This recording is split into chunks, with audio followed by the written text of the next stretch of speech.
आज बच्चों की फरमाइश थी कि उन्हें खाना था इडली सांभर और घर में कुछ भी नहीं था।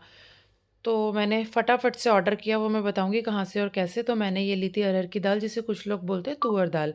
तो उसको हमें धो के सोक होने के लिए रख देना है थोड़ी देर। वो सोक हो जाती है तो बहुत अच्छे से गल जाती है। और यहाँ मैंने ले ली है इमली।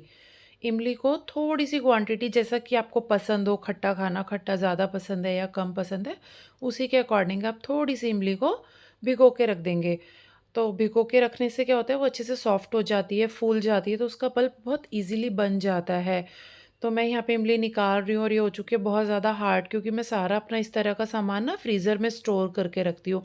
किचन में क्या होता है, कई बार बहुत लंबा टाइम हो जाता है, नहीं यूज़ होती है, एक लंबा गैप आ जाने के बाद तो ऐसा कई बार फ़ील होता है कि इमली बहुत सूख गई है या बेकार हो गई है। इमली ही नहीं, मैं ऑलमोस्ट साबुत दालें, चना, राजमा और ड्राई फ्रूट्स भी अपने फ्रीज़र में ही स्टोर करके रखती हूँ। तो यहाँ कोशिशों के बाद मैंने अपनी इमली को तोड़ लिया है, मतलब क्योंकि वो जम गई थी इसलिए तोड़ लिया। तो यहाँ मैं थोड़े से गर्म पानी में ना उसको सोक करके रख दूँगी। 15-20 मिनट भी अगर हम रखते हैं तो वो अच्छे से फूल जाती है। तो उससे क्या होता है, उसका पल्प बहुत आसानी से बन जाता है। तो यहाँ मैंने इसको भिगो दिया, पैकेट को रख के साइड। अब हम काटेंगे वेजिटेबल्स, जो कि मैंने मंगाई थी ज़ेप्टो से। मैंने सारा ही सामान ज़ेप्टो से मंगाया था, क्योंकि आज चांस की बात थी, ना तो घर में अरहर की दाल थी, ना ये सीताफल, ना ये लौकी, ना टमाटर। टमाटर तो शायद 2-3 पड़े थे, लेकिन फिर भी मैंने मँगा लिए। ज़ेप्टो से क्या, ऑर्डर करने पर ना सब कुछ बहुत जल्दी आता है, मैक्सिमम 15 मिनट्स। कई बार तो ये हो जाता है कि 10 से 12 मिनट में भी सामान घर आ जाता है। तो ये सब्जियाँ वहीं से आई थी और बहुत ही फ्रेश थी, क्वालिटी बहुत अच्छी होती है। हाँ, मैं बाज़ार जाती मेरा कितना टाइम वेस्ट होता, और उसमें भी मुझे ना छाँटनी पड़ती, ये अच्छा है, ये नहीं है, और घिया में तो वैसे ही बहुत छाँटना पड़ता है। तो यहाँ ऑनलाइन सब्ज़ी मँगाई, बहुत ही अच्छी क्वालिटी आई थी। तो यहाँ मैंने सीताफल को छील के काट लिया। कुछ लोग छिलके के साथ भी काट लेते हैं, लेकिन मेरे बच्चों को ना पसंद नहीं है छिलके के साथ, और छिलके के साथ डालती हूँ तो वो सारा ना छाँट-छाँट के अलग कर देते हैं, खाते नहीं हैं। तो मैं उसका छिलका हटाकर ही बनाती हूँ। तो इससे क्या होता है, वो बहुत अच्छी क्वांटिटी में ना सीताफल, घिया ये सब खा लेते हैं सांभर में। अदरवाइज़ वैसे तो बहुत नखरे मारते हैं, मम्मा लौकी नहीं अच्छी लगती, मम्मा पम्पकिन नहीं अच्छा लगता है, नहीं खाना है। बहुत फ़ोर्स करके खिलाना पड़ता है, और यहाँ पे माँग-माँग के खाते हैं और बहुत ही टेस्टी लगता है और सब चट कर जाते हैं। जितना मर्ज़ी सांभर बना लूँ मैं, बच भी जाता है तो वो तो नेक्स्ट डे उनकी डिमांड रहती है, मम्मा मुझे चाहिए और मुझे चाहिए। तो यहाँ पे मैंने सीताफल काट लिया था, मैं घिया काट रही हूँ। काटने के बाद हम सब मिक्स करके बनाएँगे, वो मैं भी आपको दिखाऊँगी आगे।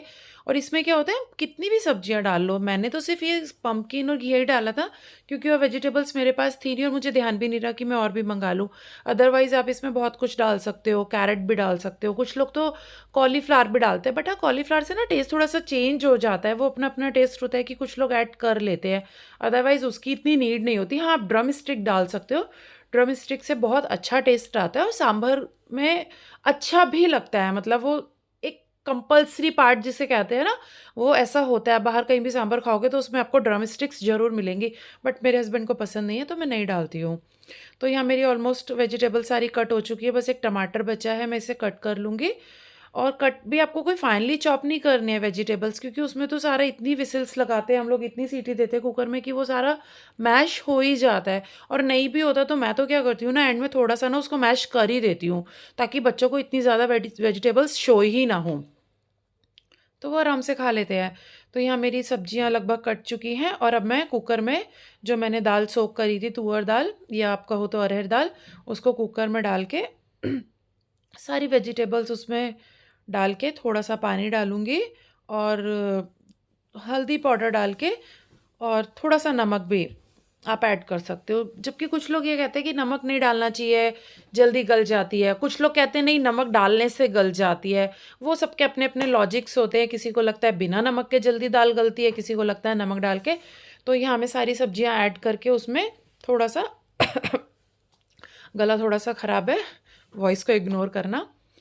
तो यहाँ मैंने वेजिटेबल्स डाल दिए हैं, यहाँ पे मैं पानी डालूँगी। पानी भी बहुत ज़्यादा नहीं डालना है, क्योंकि ये ना लौकी जो हमने डाली है ये भी बहुत ज़्यादा पानी छोड़ती है। इसमें बहुत अच्छी क्वांटिटी में पानी रहता है लौकी में। तो यहाँ मैंने पानी डाल दिया और यहाँ मैं डाल रही हूँ इसमें से 2 ढाई चम्मच हल्दी, क्योंकि ये मसालदानी वाली चम्मच छोटी होती है। कहीं आप खाने वाली चम्मच उठा के 2 ढाई चम्मच डाल दो। और यहाँ मैं डाल रही हूँ सेंधा नमक। हम लोग सेंधा नमक यूज़ करते हैं क्योंकि ये बीपी वगैरह में अच्छा रहता है। कभी-कभी 15-20 दिन बाद थोड़ा-सा टाटा नमक भी यूज़ कर लेते हैं, अदरवाइज़ रेगुलर रूटीन में तो हम लोग सेंधा नमक यूज़ करते हैं। तो ये मैंने सारा मिक्स कर दिया और मिक्स करके मैं इसे सीटी लगाने के लिए रख दूँगी। और यहाँ मैंने लिया है रेडी मिक्स, एमटीआर का रेडी मिक्स रवा इडली, जो कि बहुत ही हेल्दी होती है। इसमें ड्राई फ्रूट्स भी होते हैं, दालें भी होती हैं, मूँगफली होती है और कड़ी पत्ता, राई वगैरह भी रहती है। तो ये भी मैंने अभी ज़ेप्टो से सब कुछ साथ में ही मँगाया था। इसको मैक्सिमम 5 टू 10 मिनट्स आप सोक करके रख देंगे तो भी फूल जाती है। लेकिन मैंने तो क्या है, इसको सोक करके रख दूँगी साइड में, जब तक मेरे सांभर में सीटी आएगी तब तक मैं इसको सोक करके रख दूँगी। लेकिन हाँ, इसमें एक चीज़ ध्यान रखिएगा, आप इसको खाली पानी में मत सोक करना, इसको दही के साथ सोक करना। मतलब ये 1 किलो का 1 पैकेट है तो मैंने आधा ही लिया है, क्योंकि बच्चों का क्या है ना, इस चीज़ों में भी नखरे मारते हैं। उनको प्लेन इडली पसंद है, जो मैं दाल और चावल वाली बनाती हूँ या सूजी की, ये वाली नहीं। लेकिन आज मैंने ये इसलिए बनाई है क्योंकि बेटे को है फ़ीवर और उसे कुछ भी अच्छा नहीं लग रहा है, तो वो कुछ खा नहीं रहा। तो मुझे ऐसा लगा कि नहीं, मैं उसको कुछ ऐसा दूँ जो हेल्दी हो। तो इसमें ड्राई फ्रूट्स वगैरह भी हैं, तो इस बहाने वो सब चीज़ें खा लेगा। मतलब कहते हैं ना, वो थोड़े से खाने में भरपूर ये पौष्टिक इंग्रेडिएंट्स उसको मिल जाएँगे। तो सिर्फ़ इसीलिए मैं उसको बना रही हूँ, क्योंकि इसके जो इंग्रेडिएंट्स हैं ना, वो बहुत ही अच्छे हैं। बहुत कुछ है इसमें, सिर्फ़ ये सूजी ही नहीं है, काफ़ी कुछ इसमें ऐड हो रखा है। तो मैं यहाँ इसका एक बैटर बना के रख दूँगी। हाँ, बैटर आप थोड़ा-सा इसका लूज़ बनाइएगा, क्योंकि ना जब सूजी फूलेगी, पानी को एब्ज़ॉर्ब कर लेगी, तो फिर वो काफ़ी गाढ़ा बैटर हो जाता है। तो इसलिए इसकी कंसिस्टेंसी ना थोड़ा-सा पतली ही रखिएगा, जैसे कि आपको इसको देख के भी समझ में आ रहा होगा। तो इस तरह की देख पा रहे हैं ना? इसमें मैंने थोड़ा-सा पानी और ऐड किया था रखते टाइम। तो क्या होता है ना, वो बहुत ज़्यादा गाढ़ा हो जाता है ना, तो फिर वो इडली ना उतनी सॉफ्ट नहीं बनती है। हाँ, लेकिन इतना पतला भी मत रखना कि इडली अच्छे से बाइंड ही ना हो पाए, वो बह ही जाए, पूरा उत्पम जैसा बन जाए। तो वो सोक हो रहा था, तो मैंने अपने लिए बना ली है चाय, क्योंकि एक ब्रेक तो बनता है और बिना चाय पिए तो सच में एनर्जी आती ही नहीं है। मेरा तो ये एनर्जी ड्रिंक है। तो ये मैंने थोड़े से मखाने रोस्ट कर लिए थे और चाय ब्रेक के बाद मैं आ गई हूँ, क्योंकि मेरे कुकर में आ चुकी थी सीटी। तो यहाँ मेरा सांभर आप देखो, जैसे कि आधा, पूरा तो नहीं कहूँगी, आधा सांभर रेडी है, सीटी आ चुकी है। और ये मैंने तड़के के लिए सामान ले लिया है। मस्टर्ड सीड्स हैं, मेथी दाना है, हींग है, साबुत लाल मिर्च, कड़ी पत्ता और ये सांभर मसाला और मिर्ची थी। तो ये मैंने सरसों का तेल गरम करके तड़का बना के उसमें डाल दिया है।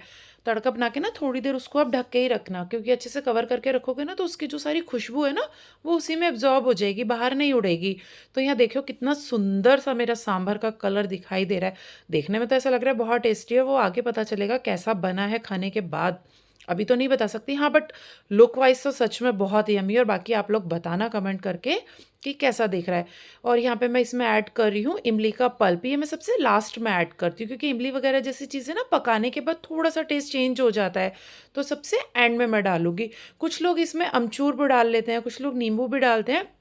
बट ना अमचूर और नींबू का टेस्ट ना उतना अच्छा नहीं आता, क्योंकि इमली का टेस्ट क्या होता है, जितनी इमली खट्टी होती है ना, उसमें हल्की हल्की सी मिठास भी होती है, तो एक बहुत अच्छा सा टेंगी सा फ्लेवर आता है।